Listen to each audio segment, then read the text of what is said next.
Unit 5, Learner-Centered Lesson Plans.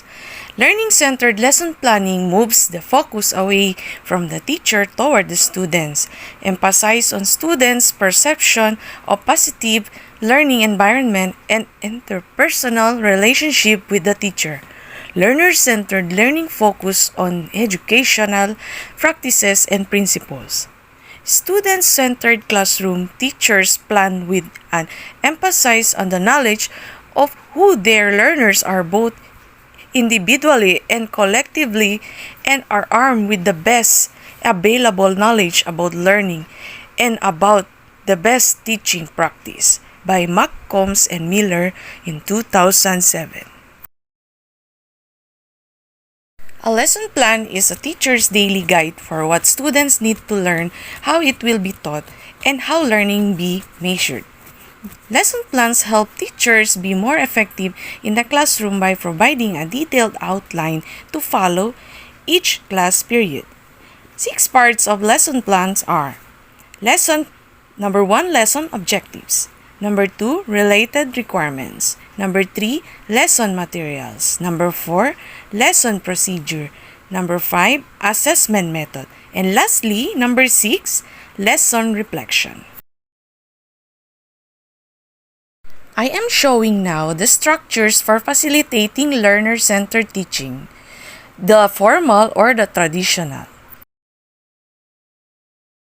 Formal or traditional.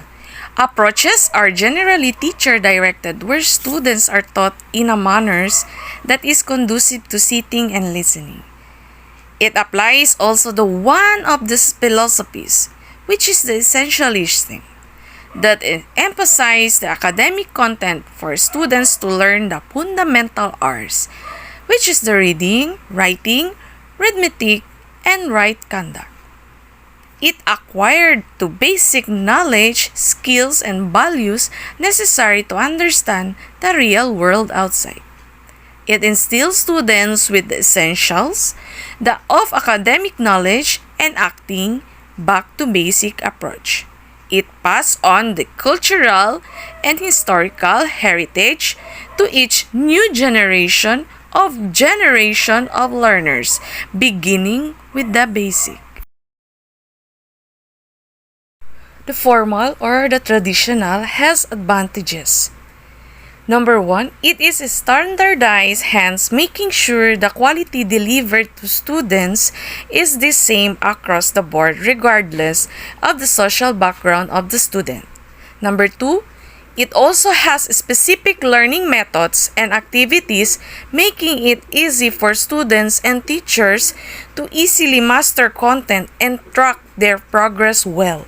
Number 3, formal education also ensures that high-quality professionals, since one has to go through all the stages of learning and assessment in order to acquire a certificate.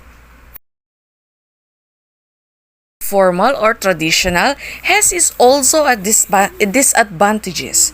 Number 1, formal education limits students from developing personal skills as they are confined to the requirements of the syllabus. Number 2, following a strict schedule and learning procedure encourages monotony, which leads to boredom that makes students become anti-school.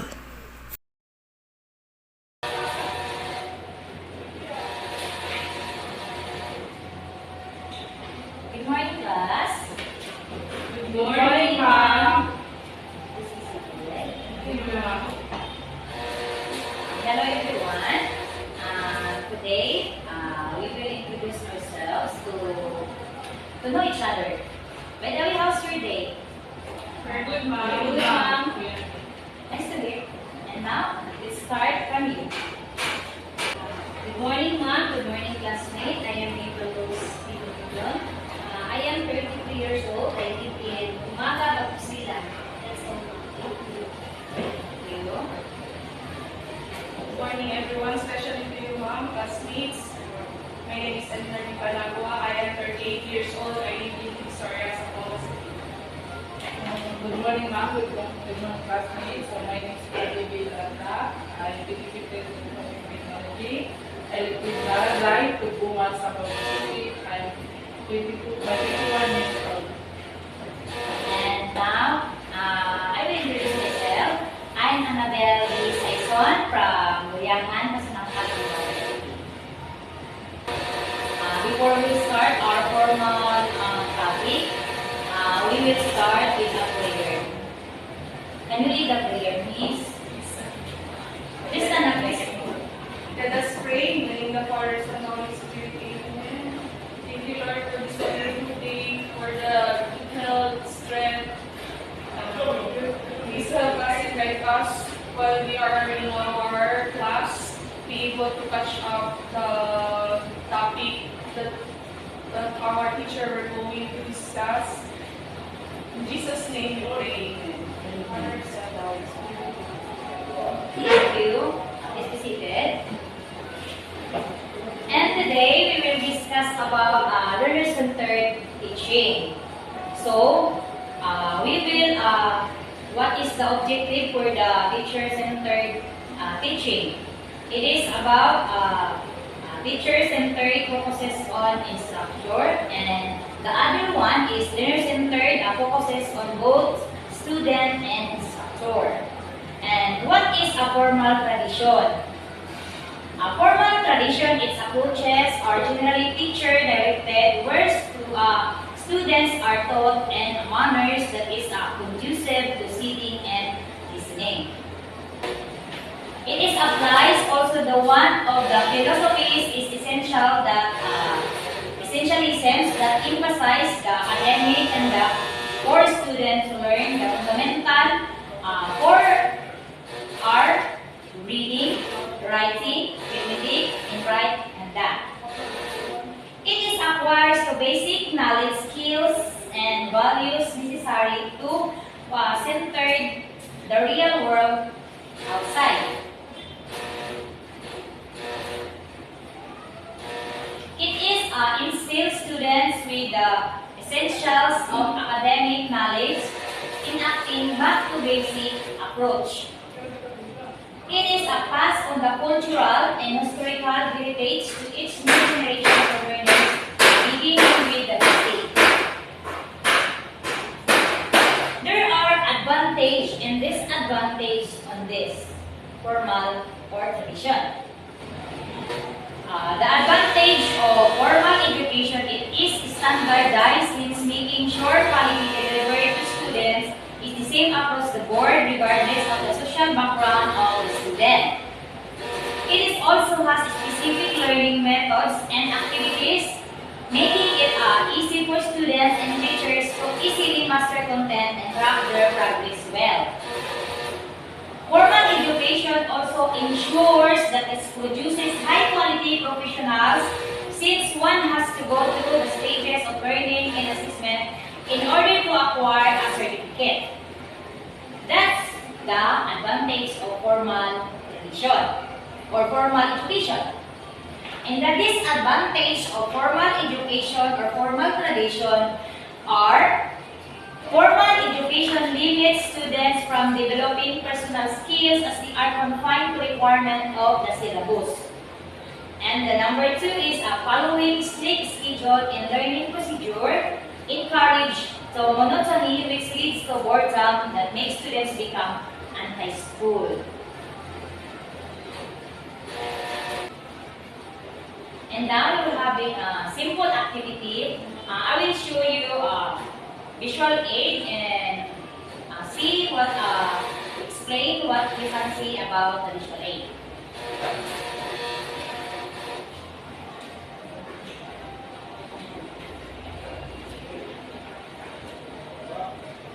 Yes, Mobillon, what can you say about the visual aid? See something. Please stand up. The teacher teaching the students. Yes, thank you. And how about you? What can you say about the visual aid? As I observe, I can see the teacher is teaching the students and the students are listening to the discussion. Thank you. And how about you? For me, ma'am, the teachers asking questions while the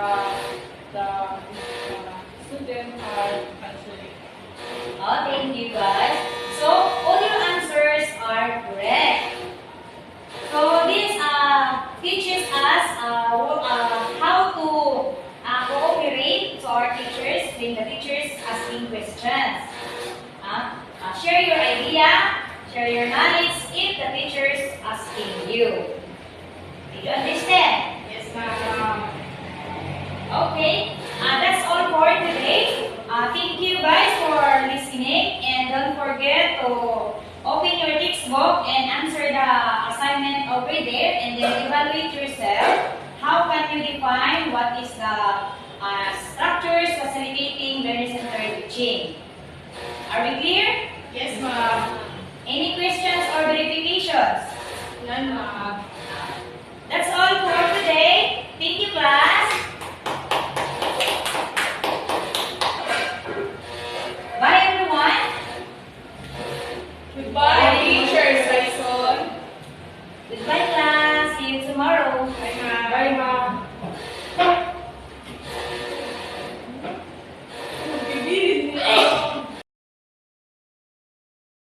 We've done our presentation successfully, even though one of our member wasn't able to be with us. We made our best to fulfill the completion for the topic.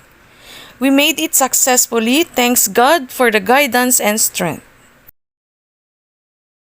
The conclusion: to be effective, the lesson plan does not have to be an exhaustive document that describes each and every possible classroom scenario, nor does it have to be anticipate each and every student's response or question. Instead, it should provide you a general outline or of your goals, learning objectives, and means to accomplish them. It is a reminder of what you want to do or how you want to do it. A productive lesson is not one in which everything goes exactly as planned, but one is in which both students and instructor learn from each other.